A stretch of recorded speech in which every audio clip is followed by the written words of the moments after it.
What's up? Today I'm going to be ranking everything I experienced in February of 2024. Let's go. Yippee! I finally found another artist to challenge Lil Wayne as my absolute least favorite. This song is trash, bro, I'm sorry. Wait, no I'm not. It's really not very good musically in my opinion. This is a weird one. This appears to be the soundtrack for a comic book. Let me say that again. This appears to be an OST for a comic book. Like what?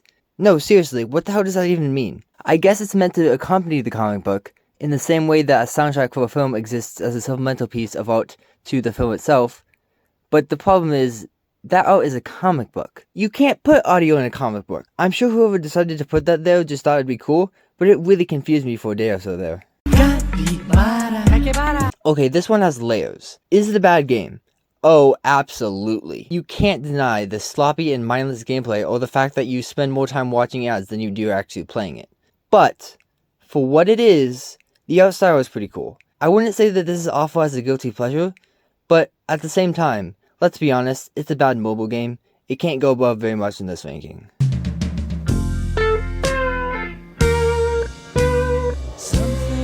Okay, so in my previous monthly ranking video, I said absolutely nothing about Nothing 2024, a game where you try to see how long you can do absolutely nothing for.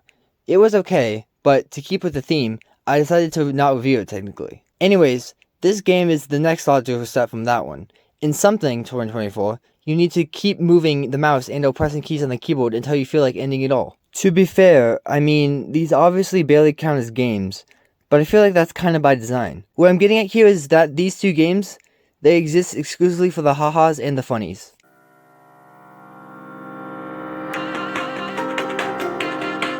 Not a bad rendition of the TADC theme, but not an awe-inspiring one like, say, the Hans Zimmer version by Caramelly. I hope I said that name right. I didn't, but whatever. Yeah, this is decent. Let's move on. Okay, so, yeah, I finally decided to spend $800 on an unopened new Nintendo 3DS XL this month. Why? Well, a few reasons. I mainly wanted the thrill of getting an actually brand new 3DS. I wanted to experience the 3DS as if it actually was 2012. And I didn't want any chance of scars, dents, or anything else, both internally or externally. So, yeah, I spent way too much money on a brand new one. I really hope I can actually get a Street Pass Me in this day and age.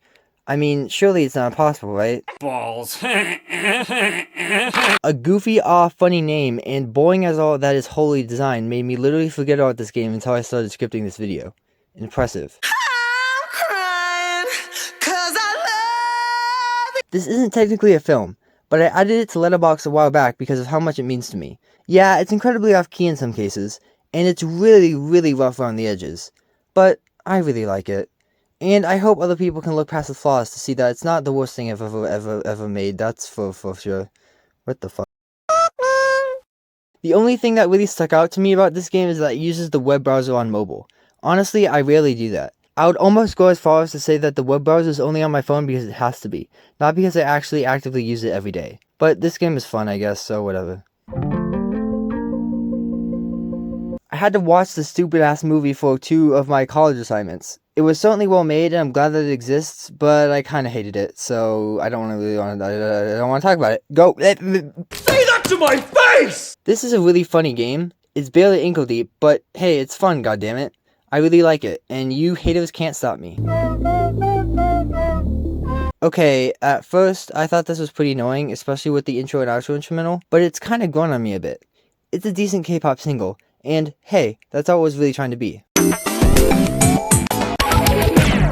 This is, in my opinion, the best of the 3 games that come pre-installed on every 3DS system. That doesn't mean it's good or anything, but I can only imagine that this would last me dozens and dozens of minutes if I had literally nothing else to do. So you gotta give it some props for that, I guess. I might actually do another video on Pac-Man media, especially considering how much new stuff I've experienced from the pack recently. But yeah, this is just an Atari 2600 style new take on Pac-Man. Just please ignore the fact that Pac-Man was literally released on the 2600 back then.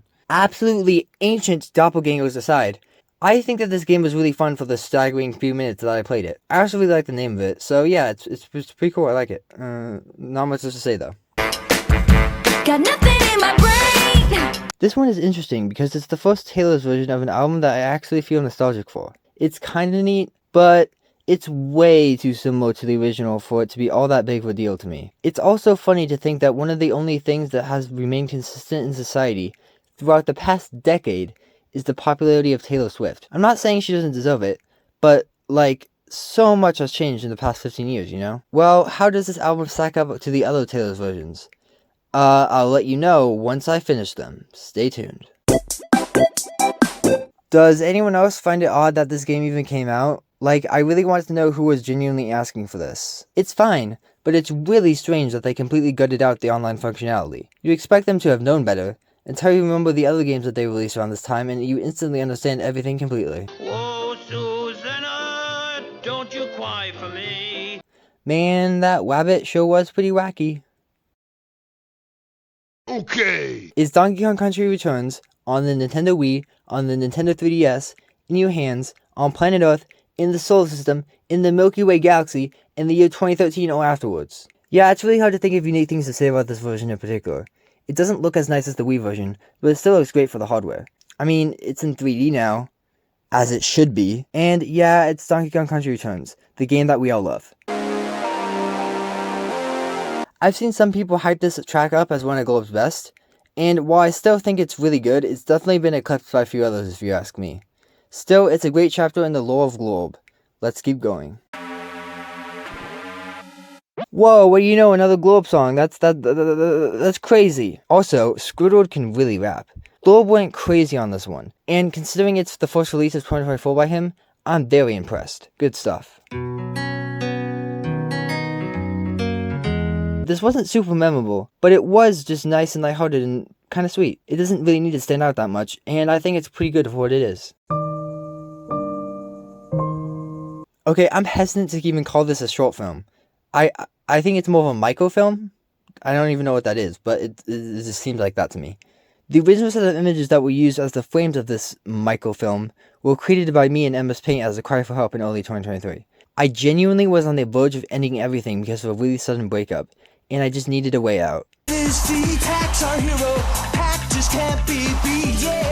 I haven't made it very far on this one yet, but gosh, coming right after a certain Kirby game that you'll be hearing about in a few minutes if you stick around, this one isn't bad, just noticeably weaker. I definitely still want to finish it though. I love how short this album is. It really doesn't feel bloated at all with lame and samey tracks, like some modern rap albums that I can think of. It feels authentic and genuine. It's good. I've noticed a lot of people hating on this one, but it's good, okay? Although, to be fair, T-Pain really isn't doing himself any favors with the heavy use of autotune that he has been criticized for. Not that those criticisms are at all valid, but still, if I were him, I'd try to use less autotune in his actual music, instead of going onto a dumbass costume in a dumbass stage of a fucking show to prove that he can sing. Like, what the hell was the Masked Singer? Get him off there, he doesn't deserve to be there. Oh, and one more thing about this, I really want an Imagine Dragons cover of this, that would be sick. Okay, bye.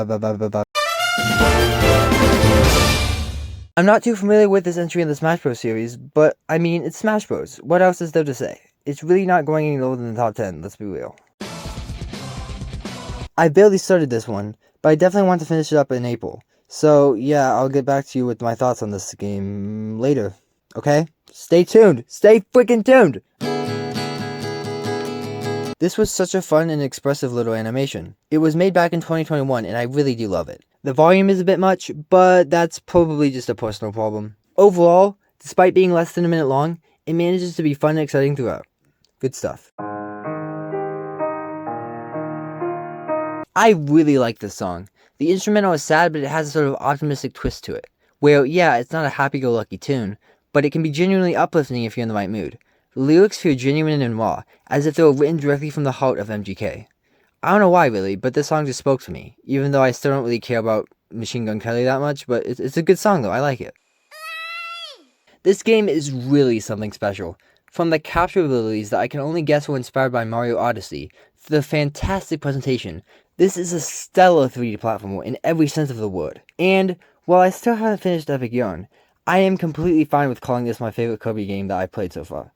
Incredible.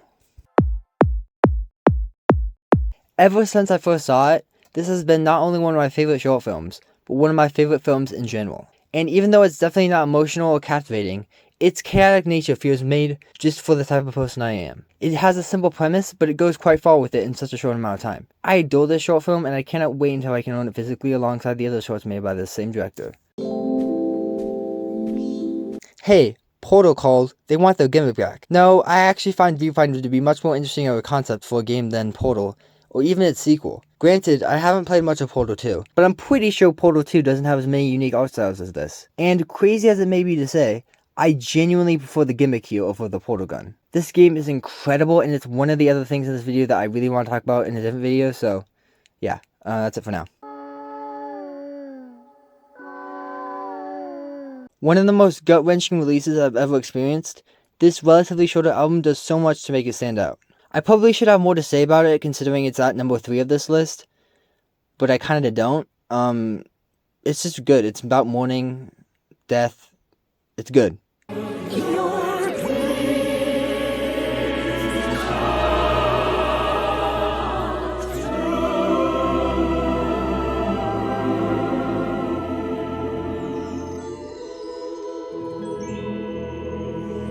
So, this is an interesting situation because I feel like it went just about as perfectly as it possibly could have. Hearing that they made a short film featuring tons of Disney characters, pretty much all of them in fact, and that they are trying to take a group picture for the 100-year anniversary of Disney, that concept is pushed to perfection in my opinion.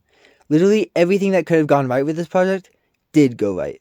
It just feels so definitive and creative. Like, they brainstormed for months about how to take this simple concept and make it both funny and incredibly enduring. I adore this short with every fiber of my being. Even the tiniest details that most people would never even notice just help so much here. Like, that kid from Encanto who can talk to animals is the one gathering up most of the animals for the picture. Like, come on! It would be so easy to write this off as a simple excuse for nostalgia bait. But, to me, it's leaps and bounds above most media I've experienced.